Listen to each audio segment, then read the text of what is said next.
everyone. I'm Ronnie. And I'm Jessica. And you're listening to Clean With Me, the podcast where we walk you through cleaning your house.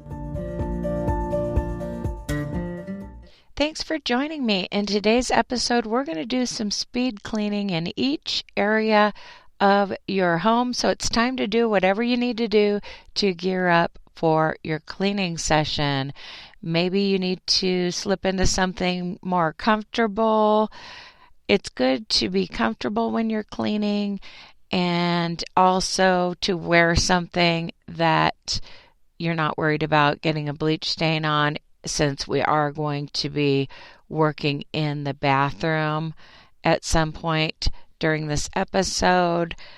Another thing you might want to do is run a brush through your hair or even put it up or quickly wash your face. Whatever helps you feel comfortable yet presentable. I like to put on mascara pretty much at the beginning of every day, whether I'm leaving the house or not. That's my minimum, so to speak. Lipstick had become my minimum, but that discoloration on my lip, I got it removed. So once my lip heals, I'll be back to having mascara as my minimum. I'm excited about that. I'll talk about that more in my next bonus episode. Another thing you might want to do to gear up for your cleaning session is start a load of laundry.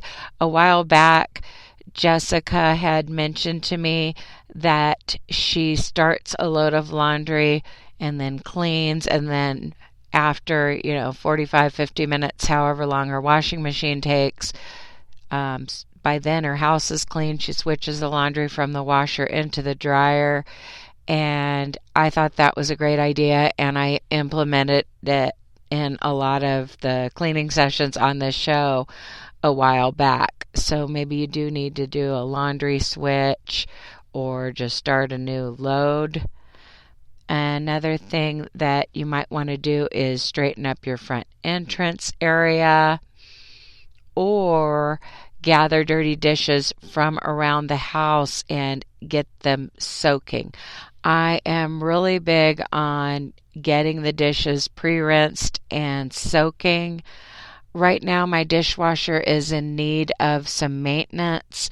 It's not getting the stuff clean, so I'm in hand washing mode. And I absolutely love to pre-rinse things and then get a sink load of dishes soaking and then work on something else in the kitchen while those dishes have time to soak, so that I don't do as much scrubbing. So that could be something to do at this point. Obviously, I can talk faster than you can work, so I'm just giving you some ideas, and you can pick one. Another thing you might be concerned about is the smell of your house. Maybe you need to take out the trash or put some fresh wax in your wax warmer. It's September, so it's pumpkin spice season if you like those fall scents. I know I do. Or maybe light a candle. A lot of times with kids, the wax warmer is a better idea. You put it out of their reach, and it's a safer option. Although I do know someone whose trailer caught on fire when they were using a wax warmer. So I guess, that had to do with their faulty electrical or something. But in general, the wax warmers are safer than candles if you've got kids that might mess with it, or if you're at risk of forgetting to blow out your candle. By the way, I think something that has been holding our show back a little bit, we have 4.6. That would be out of 5 stars. That would be a great rating if you're looking for a local restaurant or something. But a lot of podcasts on different topics have a 4.9, and it's mainly just because the show has to do with household chores, and I'm a woman talking about cleaning, and some people kind of get triggered by their perception of how we are discussing gender roles or something like that. But around here, we all clean. Me, my husband, my kids, girls and boys, okay? But if you could do me a favor, if you like the show and it helps you, please give us a 5-star rating on Apple Podcasts or whichever podcast app you use, and maybe just write a comment about the show. That would help us greatly. I'd love to get that up to a 4.8 or 4.9 if we can. Okay, this is a speed clean, so without further ado, let's get right into it. If you haven't already done so, gather up dishes from around the house and get them into the sink or dishwasher. Okay, we're going to spend our first few minutes in the kitchen. Maybe you've already straightened up your front entrance area, but if not, no worries. We're going to have a segment on living areas that will include that. So let's get those dishes together.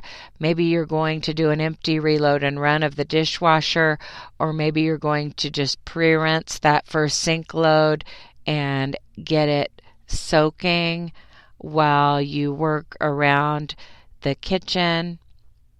Lately, we've been in fall cleaning mode. I talked about this in another episode, but last weekend we cleaned out our garage. I cleaned out the closet. I cleaned out under my bed where the dog tends to hoard things.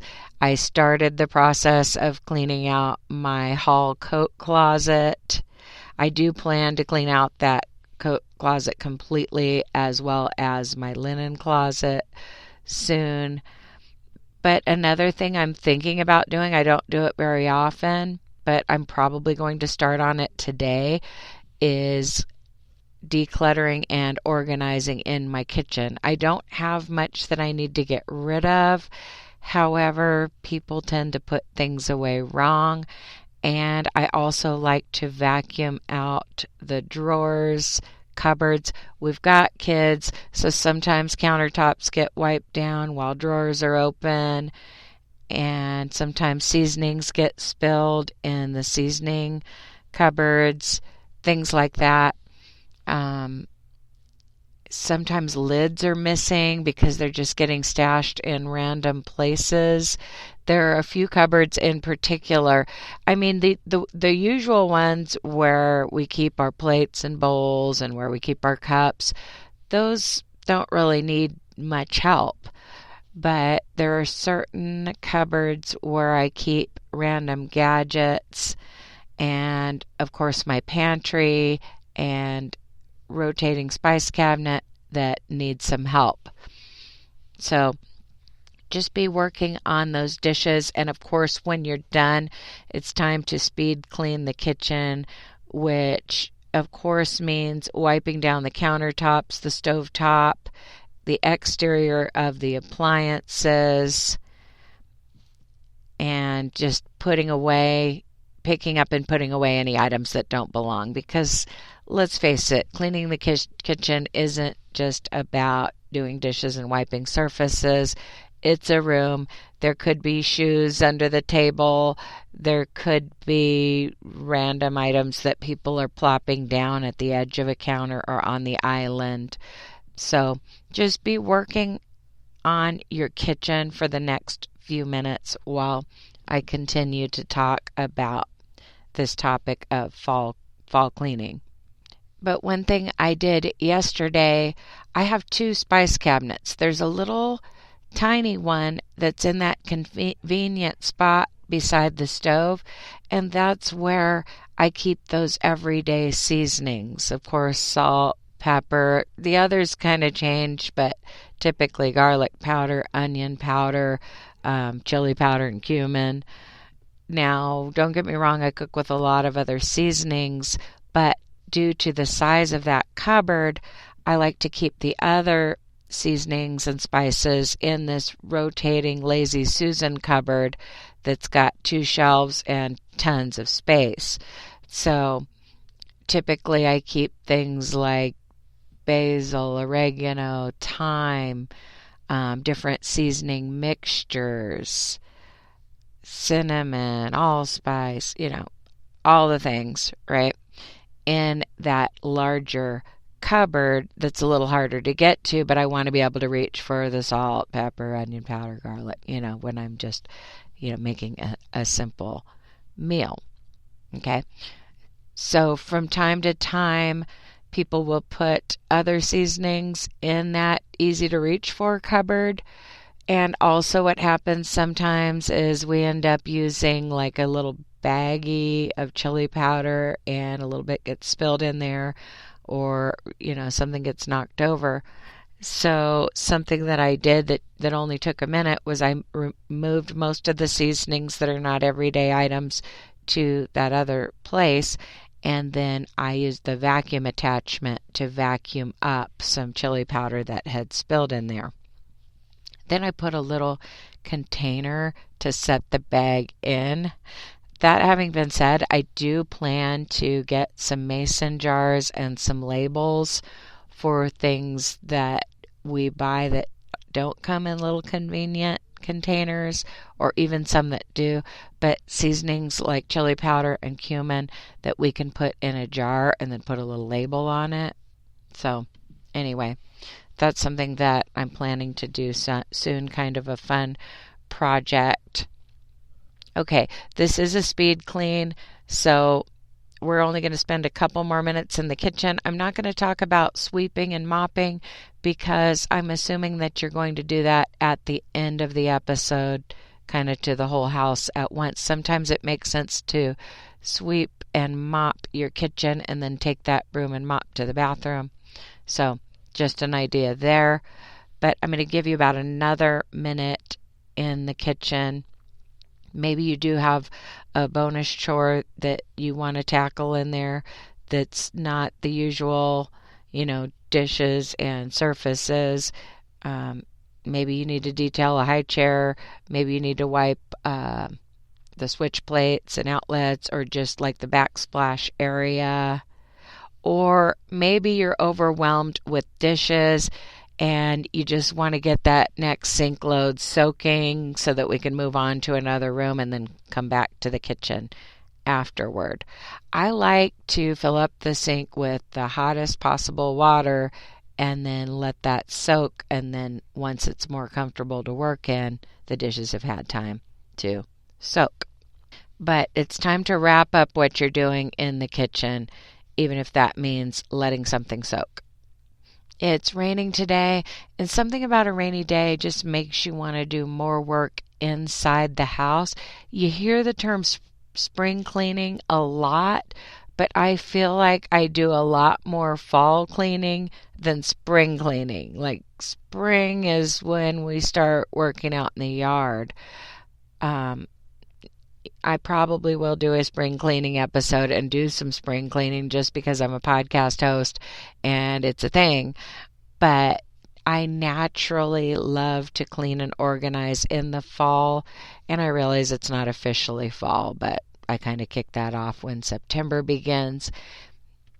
Just knowing that we're going to be spending more time indoors makes us want the house cozier. And I'm always wanting to go a little bit more minimalist. I'm not an extreme minimalist, but I do want to travel a little lighter through this life while still having all the tools and all the clothing options. I mean, it sounds contradictory, but it really isn't. I'm kind of a capsule wardrobe type. I like to think about when I buy things, what's this going to go with that I already have? What are the main colors I'm working with this season or whatever? And I really want to quit buying as much clothing. Let me talk more about that in a minute. I want to switch you to the next area, but I do want to talk more on that topic of clothing. So on that note, let's head to the bedroom. First thing you're going to want to do is either make your bed or strip your bed and get your bedding washing. Okay? But if this is not a day that you need to wash your bedding, or you're just too overwhelmed to tackle that task right now, making the bed is such a great springboard task or domino task, if you will, because it instantly makes your room look better, and it also provides a staging area or a sorting area so that you can get things up off of the floor. Okay? It's only going to take a couple minutes to make your bed. I'm not telling you to necessarily get your bedroom looking like a showplace right now. If you're not expecting company, just quickly smooth out the sheet, the blanket, the comforter, and just get that bed made, even if it's not a perfect job, and start picking up and putting away items. Now, there is a tendency, my husband and I were quickly straightening up our room earlier, and I had a tendency to want to start folding and putting away laundry, but since he was going to vacuum, I focused on picking up the floor first, then started folding and putting away. So don't get sidetracked by mount fold more if you have it. Maybe you have a laundry basket or a chest that's full of clothing, or maybe just a large pile in the corner. Let's just kind of consolidate that pile so the carpet is exposed or the floor is exposed. And maybe some of you can't relate to this. Good for you. But let's not get sidetracked by putting away clean laundry. Let's just consolidate that pile and quickly get the floor cleared. Because once your bed is made and your floor is clear, if nothing else, you're going to be able to vacuum or sweep at the end of this episode. Okay, maybe you need to put some shoes in the closet, dirty clothes in the hamper, clean clothes you might need to hang up. But I'm not talking about loads and loads of clean laundry. I'm talking about things that maybe you draped over a chair because they were still clean, something like that. But the main priority, since this is a speed clean, is getting the bed made and the floor picked up. Okay, so no judgment here if that's all you have time to do, because sometimes there can be a lot of clutter on your bedroom floor or in your bedroom closet floor. Of course, you want to tackle the visible area first and then head to the closet. I mentioned that I recently cleaned out my closet, so I've been maintaining it, so my husband was able to run the vacuum in the walk-in closet while he was vacuuming, so that felt good. There's something about cleaning out a closet that makes you want to maintain it for a while. You may eventually fall off the wagon and just start stuffing things in there, but right now the newness hasn't worn off of my freshly organized closet. So just be cleaning your room, whatever needs to be done. We're only going to spend a couple more minutes in your bedroom. Again, this is a speed clean, but if you've already picked up and made the bed, you may want to declutter your nightstands, wipe them down, maybe dust off the TV screen. Just look around and see what needs to be done. Maybe you need to empty some waste baskets. I know I can talk way faster than you can clean. I'm just giving you some ideas. But if you can get your bed made and the floor vacuum or sweep ready, you've definitely accomplished something. And of course, if your room is perpetually tidy, then you can go deeper, by wiping down some surfaces or something like that. While you're quickly finishing up your bedroom, I just wanted to say special thanks to our financial supporters who support the show either on Patreon, Spreaker, or Apple Podcasts, that purple app on your iPhone. We appreciate you so much, but even just listening helps us. So even if you're not a financial supporter, just please give us a 5-star rating and review on whichever app you use. But I do think that you will benefit from the bonus episodes. Even though we don't expect anyone to pay for additional episodes, I am confident that you will benefit from those episodes, and it can actually save you money. Becoming more organized can definitely save you money. I promised we might go a little longer in the bedroom because I promised I would talk about clothing. I have kind of challenged myself to stop buying clothing for a while. And I'm not real bad about that, but I'm not real good about it either. And I kind of had an epiphany. You know how, if you listen to the show, you know I have these from time to time, these profound thoughts. But I realized, and this may not be true for everybody, but the reason that some of us buy more clothes nowadays than we did 20 or 30 years ago could be because we are documenting our lives on social media. So we're posting pictures of ourselves in certain outfits, and that kind of makes us realize how long we've had the outfit.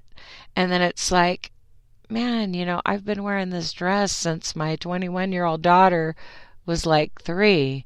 Maybe I should donate it or something, but I still love the dress, and I probably wouldn't even realize how long I'd had it, except that I see it coming up in my Facebook memories or something like that. So I don't know if anybody else struggles with that, but I feel like one possible solution, and again, things I say on this show might not be for everybody, but someone commented that they like to hear our thoughts on life, even if they don't have to do specifically with cleaning. But if you do more neutrals and basics, then your outfits won't be as recognizable as those telltale prints. Okay? So wearing a black dress and accessorizing it differently with different jewelry, a different belt, a different sweater over it can make it not look as familiar as wearing a print dress. Okay? And I have print dresses. I'm not against them, but it's just a thought. For example, my kids kind of joke with me that I have a uniform, which is a black shirt and jeans. I feel like that's kind of just basic, it could be a slightly different style shirt, although it usually isn't. A lot of them are the same style. The jeans can kind of change, but you can get away with wearing things for years on end if you're doing more solid colors and more, timeless items. So just a thought there. That's not to say that you shouldn't buy like a fun print dress, but I'm just saying if you invest in things that you're not going to mind being seen in, for 10 years straight because they're so nondescript, then you won't feel the need to get rid of stuff. And it could be that the prints are familiar, or it could be sometimes that the items are so trendy that they go out of style, things like that. But certain things are more timeless and you can just keep wearing them. So maybe consider investing in more of those items, maybe one fun, crazy outfit per season or per year or something like that, and kind of stick with those timeless basics. And I'm not saying not to look nice. I mean, when you're dressing in your favorite colors and your favorite styles, it can be super flattering, even if you're not wearing prints. But some people like prints more than others, so this may not resonate. Hopefully you've gotten some work done in your bedroom. I've definitely given you plenty of time in there. Let's head to your living and dining room. Okay, if you have a formal dining room. If your dining room was part of the kitchen like mine, I don't even usually mention the dining room that much because it's in my notes today, but I've got an eat-in kitchen. And we don't always eat at the table, so I don't even mention wiping down the table that much because our island is also a bar. And there are 3 bar stools there. I've got 3 kids living at home. My husband and I often eat at the couch using the pop-up coffee table. We do have family dinners where we sit around the table together, but not as often as we should, so we're not always wiping down the table. But you might have a formal dining room. So I'm calling this living and dining areas for this next session. I want you to spend a few minutes quickly picking up and putting away items. This is where, a laundry basket or other bin might come in handy. If you have several items that are going to go, like if there's a bunch of toys that go in a certain kid's room or something like that. If you have little toddlers that you have to keep in sight all the time, I definitely recommend having some type of small toy box in the room where they spend a lot of time, or having a little play area for them. I know my daughter has a little play area. I think it's kind of between my middle daughter. I think it's kind of between the kitchen and dining room, if I'm picturing it correctly. I was just over there, but I'm not super observant. I was noticing more of the toys and the little bookshelf, and she has a little area. The way I was brought up, like toys always belonged in the bedroom, but the problem with that is that you end up getting like upset when there are a lot of toys in your living room because they don't go there, and the kids don't really want to play back in a bedroom by themselves, or they could be too young to do that depending on the ages of the kids. So I definitely have some toy boxes. Well, one toy box. I have two matching containers in my living room that are these like decorative baskets with canvas, wood, and metal. There's two of them. One of them's for like gaming gear and cords and stuff like that, and then the other one is for toddler toys. So it fits right in with the decor, and then they go on the shelf under the TV stand. So it doesn't even look like I have a toy box, but yet I do. So just an idea there. But whatever you're dealing with, it may not be toys. There may be pet toys to deal with, and pets can have toy boxes too. We have a little pet toy box somewhere. I don't know what happened to it. We're not super organized with pet toys. A lot of times we'll just kind of throw them in the kennel or something, or on top of the kennel. But for a while there, I had a cute pet toy box, and I'm just not sure where it is right now. Just be picking up the living room and dining room, and by living areas, I mean all of your common areas. This could be a living room, family room, bonus room, could be hallways, and of course your entrance area. You may have a dedicated foyer area or entry hall, or you might have a house where you just walk right into the living room. But the entry area is important, especially if you have some type of a launch pad, meaning a piece of furniture where you put things that are going to be heading out the door. For us, it's an upright piano. So sometimes we're stacking tote bags on the piano bench. We will have a pile going for my middle daughter up on top of the piano because I babysit her kids, and sometimes I forget to send everything home. So I'll kind of create a little pile for next time. You might have something else that's not a piano. It could be a little shelf or something. But don't forget that launch pad area. Sometimes it can get cluttered. Some people even have like cubbies where each kid puts their backpack in a cubby. We don't have that. But at one house, I've talked about this a long time ago, but not lately. So just be picking up your living areas, and if you have time, dusting the surfaces while I talk. But at one house, there was this large foyer area. You'd walk in a few steps, and to your right, there would be a formal dining room, and then to the left there was a little alcove, a little inlet, if you will, to where the door out to the garage was kind of hidden there, and there was and then there was a heater closet opposite the door to the garage, and it's all in this kind of little inlet in the wall. So we hung up a coat hook there, low for little ones, and then we put a basket under the hook. And the great thing was it was completely out of sight because you couldn't see it from the front door. I'm really big on a good impression from the front door. People who just stop by for a minute and you're not even inviting them in, maybe you're selling something or, whatever. But I like, or people are going to come in and you just want them to have a first impression. So when they would look in, they wouldn't really see this, but there was a little coat rack for my younger kids to hang up their jackets, and then there was a little shoe basket underneath. And I really liked when I was getting ready to go somewhere to make sure that their shoes were in that basket. Because if you have toddlers, you know this. You put shoes on them to get ready to go somewhere, and then you go get yourself ready. You come back, the shoes are gone.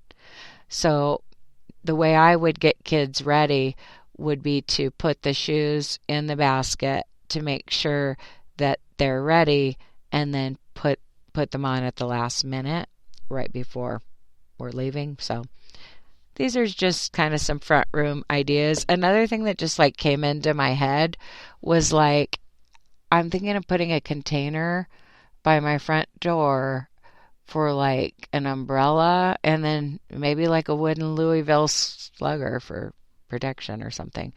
Not that that's the only protection we have, but it sure would be handy right there by the front door.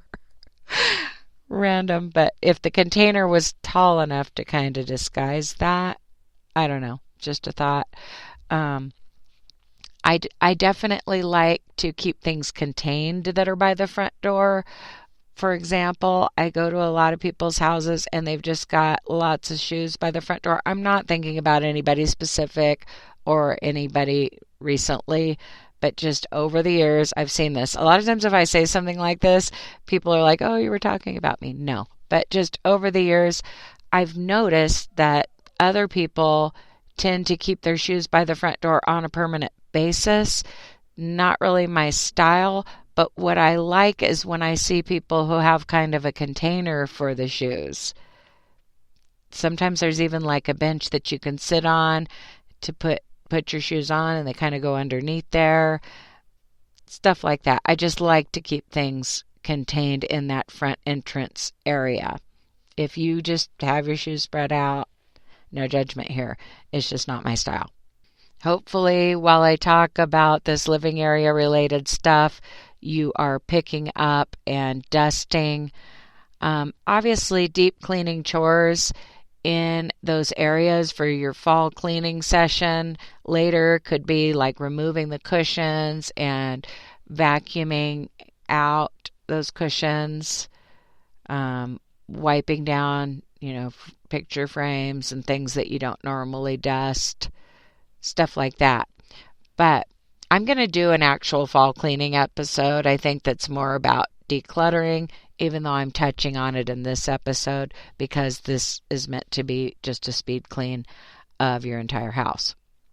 And we only cleaned one bedroom in this episode, but I'm assuming that other people are responsible for their own rooms. But you can always listen to another bedroom episode if you're responsible for more bedrooms, a small child, a disabled child, an elderly family member.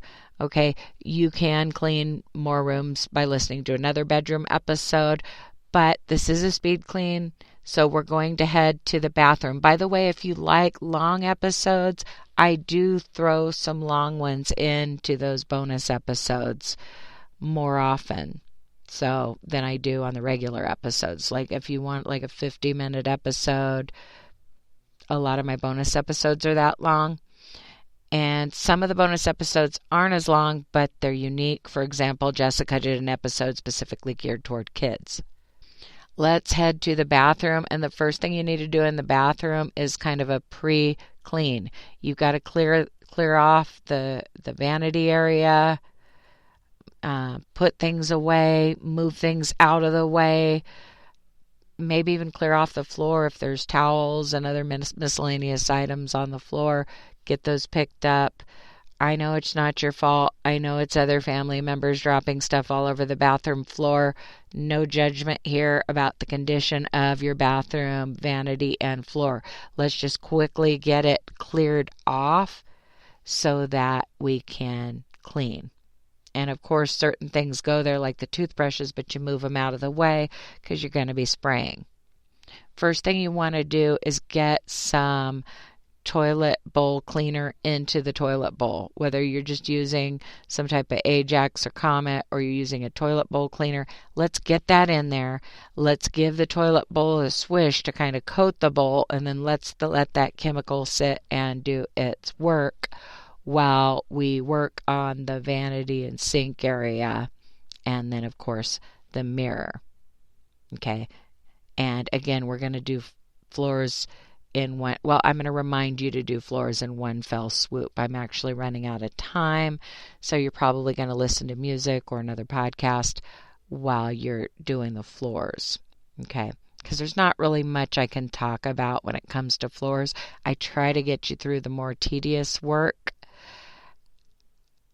I think the challenge with keeping house sometimes is getting through all the tedious work and then still having energy to do the actual surface cleaning, as far as especially floors. But lately, I like to switch up how I do things. Lately, I've been really big on using a string mop, because I feel like once all the floors are swept and vacuumed, it's super fast to work with a string mop. It's just, for me, I'm really fast with that particular mop. I don't feel like I'm doing things in rows as much, but I'm still covering the entire floor just by moving that mop around like a mad woman, basically. And then I like to get the floor pretty wet when I mop. And of course, you're cleaning your bathroom, toilet, and vanity right now. Once you clean the vanity and mirror and sink, go back to the toilet and clean the exterior parts, disinfect those. But just more talk on mopping. I like to use a lot of water, get it really wet, and cleaning product. Get the floor wetter than what my husband would like to see, okay? Because some people like to use more elbow grease and less moisture when they're cleaning, okay? But I like to get the floor super wet when he's not home and I'm mopping. And then I'll grab like a bath towel, and I'll be barefoot, and I'll put one foot on each side of the towel and kind of walk wipe to dry the floor right afterward. Okay, disclaimer, not everybody's healthy enough to do this. If you're going to break a hip or something, please don't do that. But that's what my thing lately is the string mop, and then drying with the towel with my feet. And the great thing about that is you're kind of reaching up under the cabinets and stuff in the kitchen and bathroom when you're drying it. And, moving that water around with the towel is part of the cleaning process, and it can keep you from having to get on your hands and knees during that particular session. Obviously, there's a time and a place for, there not a place, but there's a time for getting on your hands and knees and scrubbing edges and baseboards. But when you're using a string mop, you can kind of hit the baseboards with that too. So, yeah, you can put off that bending over and scrubbing session for a while. That's just what I've been doing lately, is I'm in string mop mode. Sometimes I'm in Swiffer mode. Sometimes I'm like, no, I'm going to use a string mop. And then we even have like a mop machine thing, but I don't even know how to use it. Confession. My husband and teenage son use a machine on the kitchen floor that I haven't even experimented with yet. It just doesn't seem that user-friendly to me. Hopefully you've quickly cleaned up the bathroom. This isn't as deep of a clean as you could possibly do in the bathroom, but I'm hoping that you've done something in each area. One area that I didn't mention is the laundry room.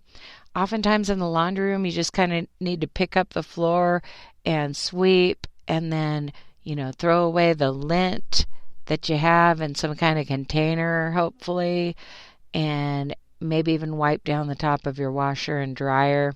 Just something quick to freshen up that area. And of course, you're going to want to end your cleaning session with vacuuming your carpets, rugs, and even some hard floor areas if you'd like. Maybe you prefer sweeping, maybe you prefer vacuuming, maybe you need to do both.